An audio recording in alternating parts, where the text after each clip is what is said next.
noted that the swan has exhibited some behavioural changes recently with respect to aggressiveness and with respect to chasing after people. We have investigated our responsibilities in that area diligently. We've spent a lot of time, a lot of effort going what the legal requirements are, what the insurance requirements are, and what the roles and responsibilities of the board and the homeowners are towards this animal. It is noted also that we don't own the swan. You don't own it, we don't own it. Nobody seems to own the swan.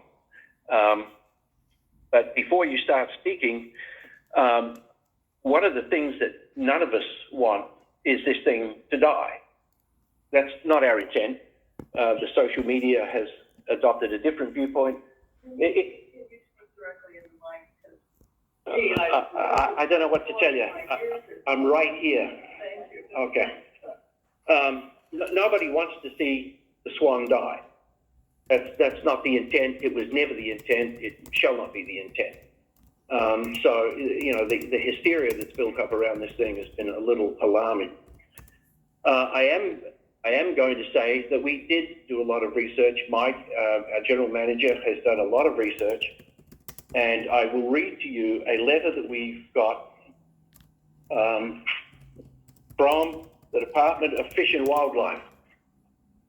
From the Department of Fish and Wildlife, this is from Warden Garrett Barclay, number 991 from the California Department of Fish and Wildlife, the Law Enforcement Division of Riverside County, and he states the following.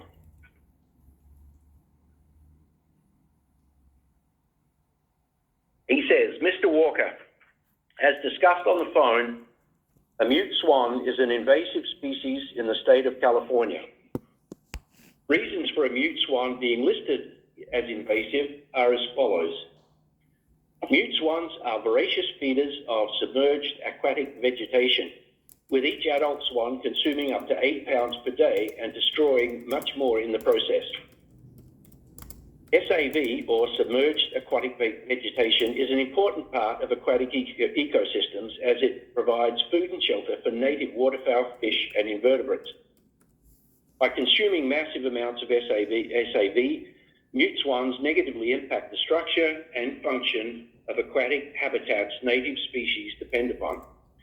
Additionally, mute swans are aggressive towards other birds as well as people. Mute swans disrupt nesting ability and activity of native waterfowl by chasing birds from their nest and have been reported to physically injure or even kill other birds. Mute swans have been reported to attack people and in some cases have critically injured children and pets. Being listed as such, it is illegal to possess, import, or release a mute swan into California habitats. If the PGA community wishes to have the mute swan remain on the property, they will then be taking possession of the animal and are required to obtain a restricted species 671 permit from the Department of Fish and Wildlife. Having a permit for restricted species has requirements such as justified reasoning, experience, caging, and the general welfare of the possessed restricted species. The permit would be renewed annually along with an annual site inspection for the restricted species conducted by a wildlife officer of the department. Possession of a restricted species without a restricted species permit is a misdemeanor criminal offence in the state of California. If the PGA Community Board does not want to take possession of the mute swan, then it will be considered a public nuisance animal and may be removed by Riverside County or local community animal control. The mute swan may then be transferred by animal control to a restricted species housing facility authorized by the Department of Fish and Wildlife.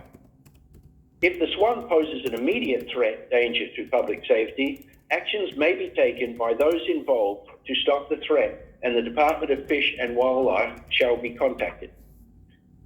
I believe you already have the Department of Fish and Wildlife website link relating to mute swans, but I attach it below for reference, and he gives us the web thing. Feel free to contact me at any time for additional questions or concerns relating to the mute swan. Respectfully, Warden Garrett Barclay, number 991, California Department of Fish and Wildlife, Law Enforcement Division, Riverside County. So that is from sort of mouth of the expert, I guess.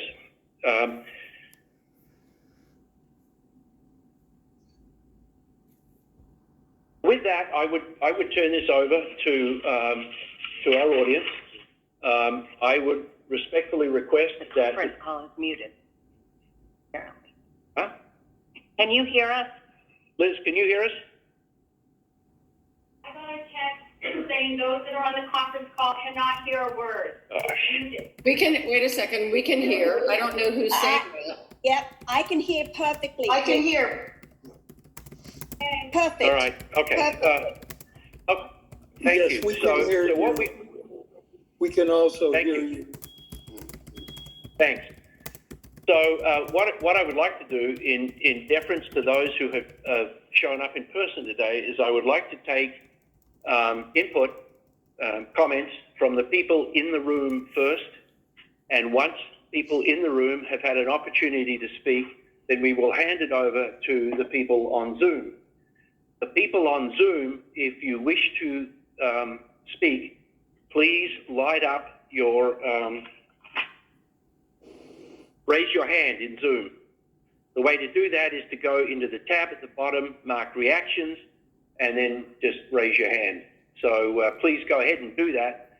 In the meantime, anybody here who wishes to speak should raise their hand, and then we'll just take it one at a time. Please start with your name and address, and please be brief and succinct.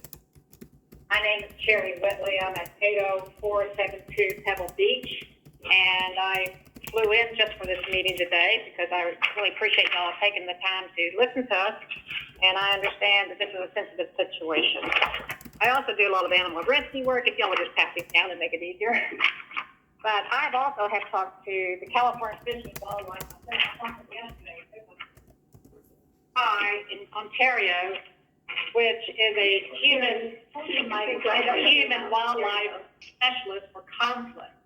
In fact, I've talked to several people who do conflict resolution with wildlife. If we chose to live in this community to be part of the wildlife endeavor, we didn't come here to say, we got a problem, and 7 days later, man, we're gone because we did to one animal, we do it to all animals.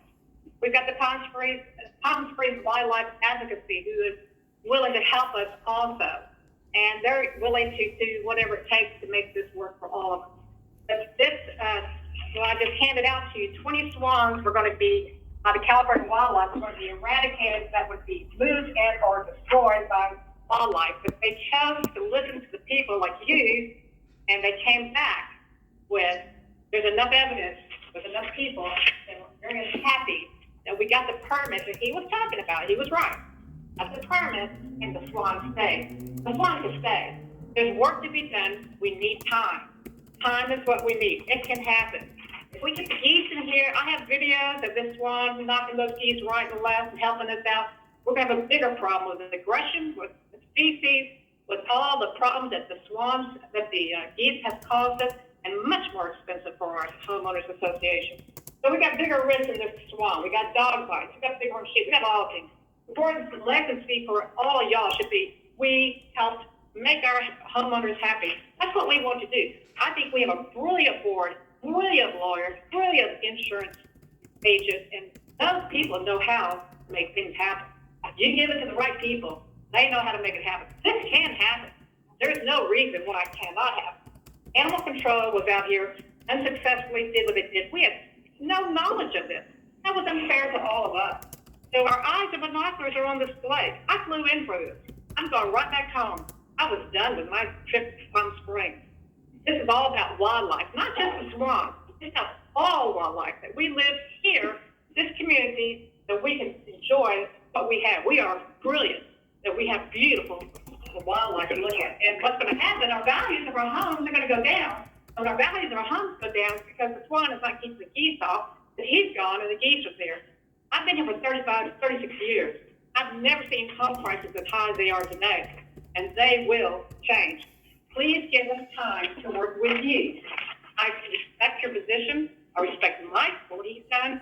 There were more options than what he looked at, because I have done nothing for the last 7 days but be on the phone. I talked to the Living Desert, said they would come out and educate us of living with the wildlife, not just swans, all wildlife. And that's what we need to do. We got the Living Desert, we've got Palm Springs Wildlife Advocacy, we got the California Fish and Department of Human Conflict Resource. We've got everybody that we need. We got them in our court, if you're willing. Your legacy to walk out of here to make all these people happy, I would think would be great. Because otherwise, you're going to have a bunch of homeowners who are not happy at all. And we would like more time. That's what we need. Thank you.